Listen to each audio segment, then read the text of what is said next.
కర్మ ఎవరిని విడిచిపెట్టదండోయ్.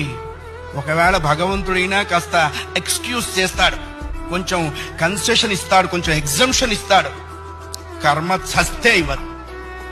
1000 ఆవులు 1000 దూడలు ఉన్నాయి. దూడల కట్లు విప్పాం. ఏ దూడ దాని దగ్గరికి వెళ్ళి దాని తల్లి దగ్గరికి వెళ్ళి సరిగ్గా ఆగుతుంది. కర్మ కూడా అంతే. అవశ్యం అనుభోక్తవ్యం కృతం కర్మ శుభాశుభం. వండిన అన్నం తినలేకపోవచ్చు, చేసుకున్న కర్మని అనుభవించక తీరదు. చాలా మంది కొన్ని అనవసర మాటలు మాట్లాడుతుంటారు. బ్రతకదలుచుకోలేదు, చచ్చిపోదాం అనుకుంటున్నా.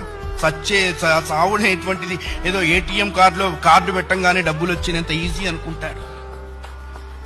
నువ్వు అనుకోంగానే చచ్చిపోతే నువ్వు చేసిన కర్మ అంతా ఎవడు అనుభవిస్తాడు?